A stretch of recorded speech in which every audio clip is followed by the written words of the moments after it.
Finally, the longest, most unexpected Oscar season I've ever seen is finally over. I must confess I'm a bit disappointed there were so few surprises, a tie aside.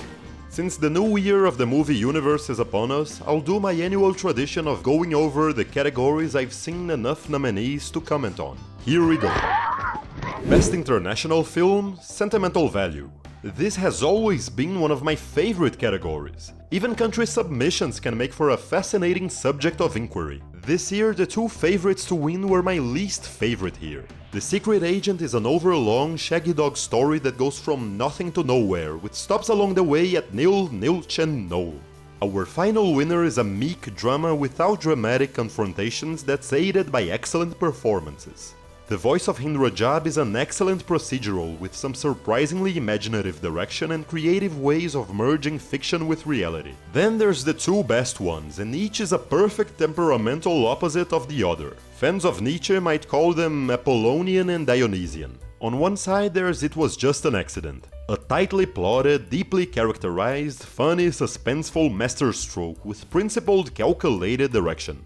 Then there's Sirat, a mad, meditative, quiet and loud, strange and unsettling Heart of Darkness adventure. It's shocking, ugly, narratively unsatisfying, and I wouldn't change a thing about it. I'd give the Oscar to either of them. What I wouldn't have paid to spy on last year's Cannes Jury Room. Best Original Song, Golden from K-pop Demon Hunters. I declare, I like K-pop! I like the music of K-pop Demon Hunters! This film is a blast and I don't care. If it were up to me, I'd have filled this category with K-pop Demon Hunter songs. With one slot left for Last Time I Seen the Sun. It's generic pop indeed and I love it! Best Original Score, Sinners. Watching the film, the music sounds much better than when you listen to it on its own. Weird. I can't recollect a single melody from the score, except for that vampire riff. That slaps. I was born in 1601. I'm a vampire. Alright.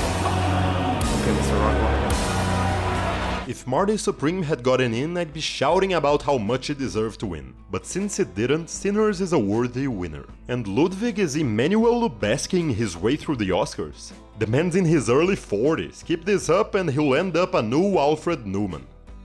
Best Visual Effects, Avatar, Fire and Ash. Yeah, sure, of course, next. Best Makeup and Hairstyling, Frankenstein. I'm in the unimpressed train. They tried to make the monster too beautiful? Poor Jacob Elordi spent 8 hours not sleeping every day, so I'd shrug at the results. But that's what I think. Too smooth. It never had a chance, but The Ugly Stepsister. That's some amazing makeup work. They fuck up her nose, her eyes, her feet. There are makeup effects in this film unlike anything I've ever seen in any movie, thank God. And they're shown in recoil-inducing detail. It's the most teeth-clenching experience thanks to the spotless makeup, and that's a winner I'd stand fully behind. Best Sound, F1. What is there to say? Cars go vroom? It's top quality work, goes without saying, but my choice would have been Sirat. That movie makes you live in a landscape of sound. It's easily the most surprising film of the year, and all those surprises I can't talk about pack such a punch because of the sound. Best Casting! One battle after another. In my mind, I like to pair up categories to make them easier to remember. Visual effects goes with makeup, score with song, costumes with sets, and so forth. Now where do I place the new kid on the block? While stunts doesn't come, I'm gonna have to pair it up with sound? Sound became an orphan since they killed sound editing, so here's a duo to go on wacky adventure solving crimes in Miami. Anyway, Best Casting. Was this award for Finding Chase Infinity? Ironic since she didn't get nominated. Take her and the famous faces away and I see no one else here to warrant an award. Marty Supreme on the other hand, that was a massive casting achievement. How did they find so many visually unique and authentic people to people this movie's world? Every single face that appears on screen looks like someone actually living in the time and place and story. I wish this category had debuted with this one. And to be completely honest, a big part of me was rooting for The Secret Agent, just so the category would hit the ground running the way of chaos. Nobody would know how to predict it next year. Now, are we just going to settle with the Best Picture frontrunner? I hope not. we'll see. Best costume design, Frankenstein. True, yes. Call it most costumes, I'm fine with that. Here's a parade of lush in color and texture that I adored. Best production design, Frankenstein. Ditto. I like sets that are big, decorated, rich in detail and variety. Here's production design that clearly wants to look impressive, majestic, beautiful. I want art that looks like art, and this is it. Best cinematography, Sinners. Funny thing, rewatching the film I found the cinematography gorgeous on TV. Then making videos about it for a month I thought it was way too dark. It's just not as good in my computer screen. On TV, perfect. That terrible shot aside, I'll go with it. Best film editing, one battle after another. A fine winner indeed. The movie does feel much shorter than it really is. I thought that even during my first watch when I hated it. I'd still have given the award to Sinners. It is more dependent on editing within the scenes, and the way it mixes editing with sound is quite a feat. Even an exposition scene gains momentum thanks to this fine work. Best adapted screenplay, one battle after another. No, not at all. This screenplay is full of problems. You know when Pat gets arrested? This is my favorite shot in the movie. This is one of my favorite scenes. Did you take your insulin yesterday? So it pains me to admit it, but this darling needs killing. This whole portion does nothing to the story. Cut from here to here and you'll never know there's a chunk missing. No, I'm not going with them. I'm supposed to go with you. Sisters of the Brave Beaver, Chupacabra Hills, Chupacabra Hills. Let's play offense. We already know about Sensei's influence in the underground movement. That wasn't needed. And it's still not half as useless as Lockjaw's epilogue. Why bring him back? He had already lost his chance at redemption and had already gotten killed by the kids whose gang he wanted to join. So we make him miraculously come back from the dead to get killed by the same people again? In the most boring way and place imaginable? What does it add to the movie? It shows how desperate he is to join the Christmas gang. He already raised a war in a small town and ordered the death of his own daughter. We know how much he wants it. Some jokes are funny. A semen demon. That's correct. But it's wasted time. It's the most deleted scene type scene I've ever seen in a theatrical cut. Something else that bothers me.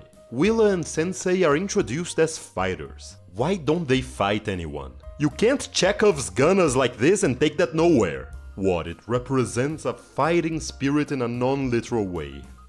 That's incomplete writing. It may come off as a petty critique, but it's this type of little thing that builds towards great writing. A great screenplay has a point for everything. Otherwise, it's like the writer just drops stuff on the page without giving it a second thought. This category was awful this year. You are the monster. Bugonia is the best one, but I wouldn't award any of these. Best original screenplay, Sinners. I'm a sucker for genuine sounding dialectal dialogue. Every character in Sinners sounds like a fully fleshed out human, and that's commendable. I have no idea how communities spoke in 1932 small Mississippi towns, but cinema is built out of appearances, and all this appears to me perfectly believable. That said, the final battle makes no sense. Mary going full Sherlock Holmes and presuming that Smoke and Stack pulled the Yojimbo in Chicago is a little funny. Irish beer, Italian wine. You brought both sides. Let them blame each other while you and Smoke come down here and set up shop. This category was mostly great.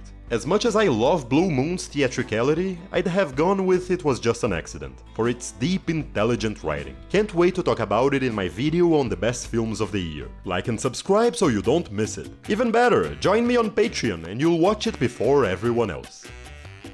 Best Supporting Actor, Sean Penn for One Battle After Another. What is great about this performance? He's angry, he's tense. Who can't do that? At least it's something, right? Unlike Sensei. As much as I'd have loved to see Stellan Skarsgård win an Oscar, he's a lead, so is Jacob Elordi. Only Delroy Lindo should have competed here, so I guess I choose him. Best Supporting Actress, Amy Madigan for Weapons.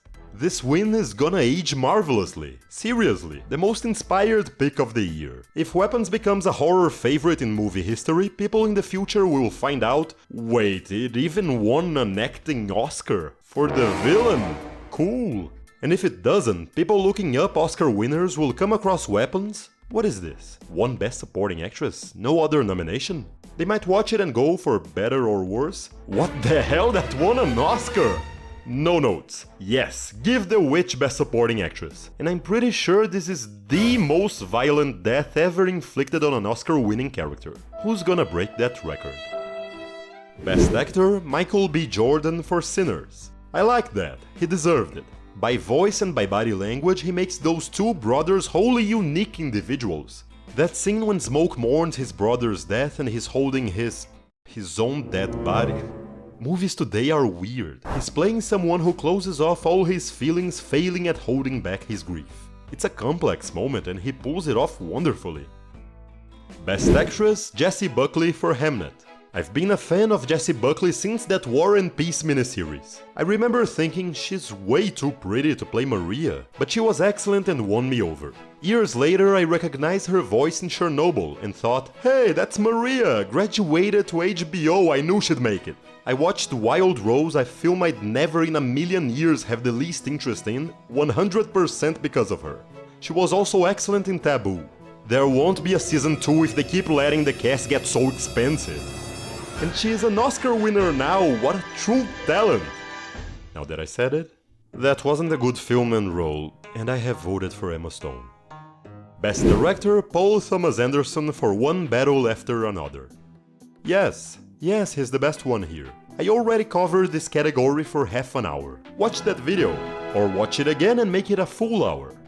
Best Picture, One Battle After Another. Here's how I'd rank the nominees, from 10 to 1. The Secret Agent, Hamnet, F1, Sentimental Value, Frankenstein, Train Dreams, One Battle After Another, Bugonia, Marty Supreme, and Sinners. Sinners would have been my pick. Done. That was a season. Stay tuned, cause the next video will be about the film I consider to really have the best, a bunch of stuff of the year. After that, I'll finally hand out the Claudius Award for the best films of 25. Thank you for watching and I'll see you next time. That's some fucked up nitpicking shit.